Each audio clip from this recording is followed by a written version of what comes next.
The resignation email was only 3 lines long, but it detonated like a bomb inside Blackridge Holdings.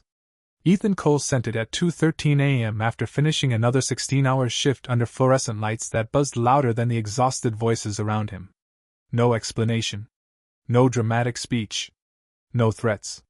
Just one sentence thanking the company for the opportunity, another confirming his immediate departure, and a final request that his remaining paycheck be mailed to his apartment. By sunrise, 12 executives were calling his phone. By noon, the company's stock had dropped 6%. And by evening, CEO Victoria Hale was standing outside the apartment of the man she once claimed was replaceable. Rain poured down the cracked windows of the building as Ethan stared through the peephole, frozen. Victoria Hale did not belong in places like this. She belonged on magazine covers. In black armored SUVs. In skyscrapers with her name glowing at the top floor. Billion-dollar negotiations followed her like shadows.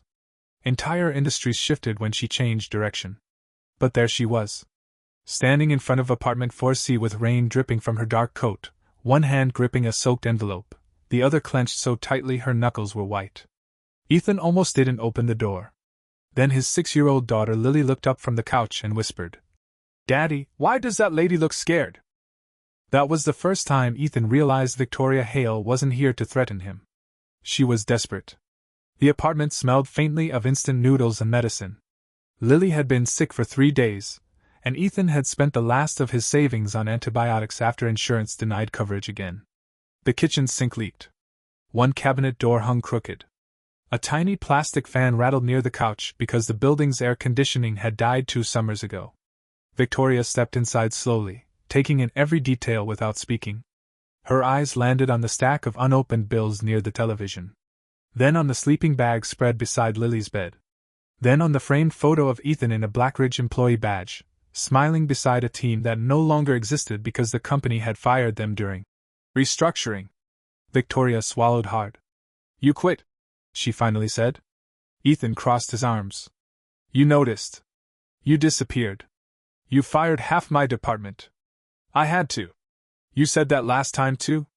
Lightning flashed outside. For one brief second, the apartment glowed silver. Victoria looked at Lily. "She's sick? She'll survive." "That wasn't my question." Ethan's jaw tightened. "Why are you here?" Victoria slowly held out the envelope.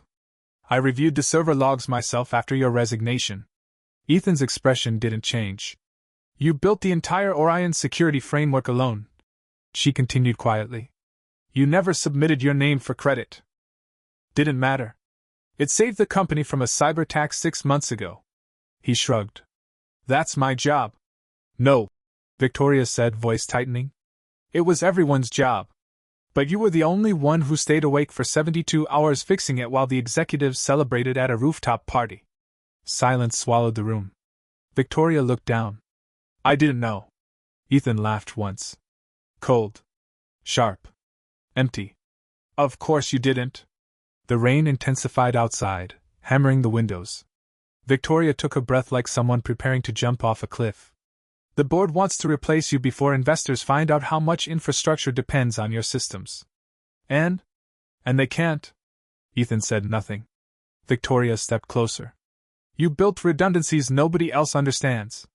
Half the company's financial security architecture routes through hidden protocols only you know how to maintain. Sounds like your problem." "It is." The honesty in her answer surprised him. For years, Victoria Hale had been known as ruthless. Unbreakable. Employees called her the Ice Queen behind closed doors. Competitors feared her because she never lost negotiations, never apologized, never showed weakness. But tonight she looked exhausted. Not physically. Destroyed. "I read your personnel file after you resigned," she admitted softly. "You missed only 2 workdays in 7 years." Ethan looked away. "One was when your wife died." The room went silent. Lily looked up from the couch, confused by the sudden stillness. Ethan's face became unreadable.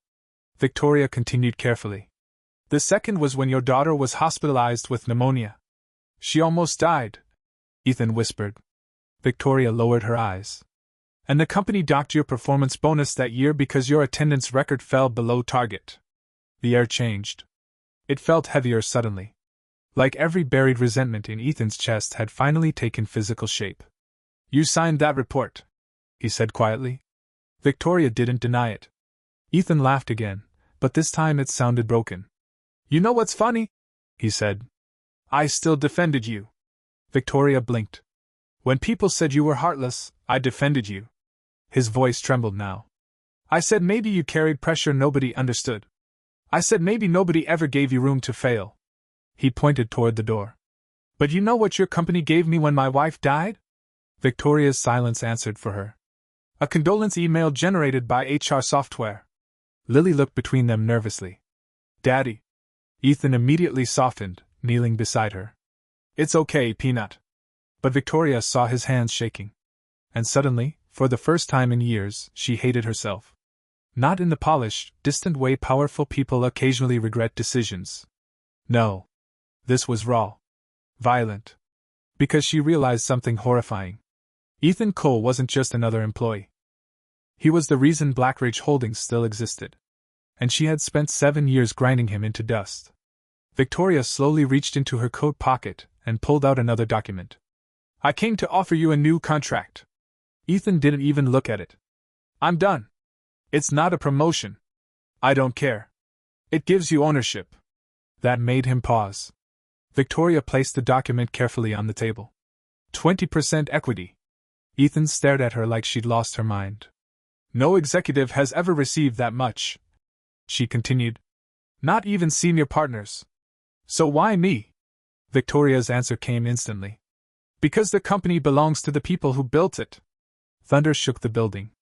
Lily flinched. Victoria instinctively stepped toward her, then stopped herself awkwardly, uncertain. Ethan noticed. And something about seeing the untouchable Victoria Hale hesitate around a child felt stranger than anything else tonight. "You flew across the country for this?" he asked. Victoria nodded once. "You could have called. You wouldn't have answered." "True." Ethan looked at the contract but didn't touch it. "You don't understand," he said quietly. "I didn't quit because I wanted more money." "Then why?" His eyes met hers. "Because my daughter asked me why I'm never home." The words hit harder than any accusation. Victoria looked at Lily again. Small. Pale. Curled under a faded blanket while coloring silently because she'd learned not to interrupt exhausted adults. Something inside Victoria cracked open. She remembered being 6 years old herself, sitting alone in penthouses while her billionaire father chose meetings over birthdays. She remembered waiting beside windows at night, believing success mattered more than people because that was the only lesson powerful adults ever taught her. And suddenly she saw the horrifying cycle clearly. Blackridge wasn't just destroying employees. It was manufacturing loneliness. Ethan leaned against the counter. "I missed her school play last month." Victoria remained silent. "She stopped asking if I'd come home for dinner because she already knew the answer." His voice nearly broke on the last word. "I looked at myself yesterday and realized I'd become a man my wife would have hated." Victoria's chest tightened. Then Ethan said the sentence that finally shattered her composure completely. "She died believing this company would take care of us." Victoria inhaled sharply. "She told me the sacrifices would mean something one day." Rainwater dripped from Victoria's coat onto the floor. "I kept waiting for that day," Ethan whispered. "But all Blackridge ever did was take." Silence. Long. Heavy. Then Victoria did something nobody in corporate America had ever seen her do. She sat down at the tiny kitchen table and removed her heels like she no longer had the strength to stand. "I built Blackridge after my father died," she said softly. "Everyone thought I'd fail." Ethan listened despite himself. "The board treated me like decoration. Investors laughed at me in meetings." Her eyes drifted toward the leaking sink. "So I became ruthless because weakness terrified me." Her voice dropped lower. "And somewhere along the way, I stopped seeing people." The confession felt naked. Dangerous. Victoria Hale had spent 15 years constructing an image powerful enough to dominate billionaires. But here, inside a tiny apartment with peeling wallpaper, none of that armor mattered. Lily quietly approached her. Victoria looked startled. The little girl held out a stuffed rabbit missing one eye. "Mr. Buttons helps when people are sad," Lily whispered. Ethan froze. Victoria stared at the rabbit like she'd never received kindness before. Then, slowly, unbelievably, tears filled her eyes. Not elegant tears. Not cinematic tears. The kind people spend years hiding. She accepted the rabbit carefully. "Thank you?" she whispered. Lily nodded seriously and returned to the couch. Victoria wiped her face quickly, embarrassed. Ethan had never seen her look human before. And somehow that frightened him more than her coldness ever had. "You should go," he said quietly. Victoria nodded. But she didn't move. Instead, she looked at the contract one last time. "If you don't come back," she said softly, "Blackridge will survive for a while." Ethan stayed silent. "But eventually the board will destroy everything you built because nobody there understands why you designed it the way you did." He looked at her carefully now. "And honestly," Victoria said, "I don't think I can stop them without you." There it was. Not manipulation. Not corporate strategy. The truth. For the first time in her career, Victoria Hale was admitting she could lose. Ethan rubbed his face tiredly. "You know what the worst part is?" "What?" "I still care about the company." Victoria's eyes flickered. "I hate that I care." Because he remembered the early days. The nights he slept beside servers to stop crashes before product launches. The excitement of building systems nobody thought possible. The pride he once felt wearing the Blackridge badge before endless greed poisoned everything. Victoria studied him carefully. Then she made one final offer. "Come back for 6 months." Ethan frowned. "You become acting co-CEO." He stared at her. "You restructure the company however you want." The room fell silent again. Victoria leaned forward. "Fire executives.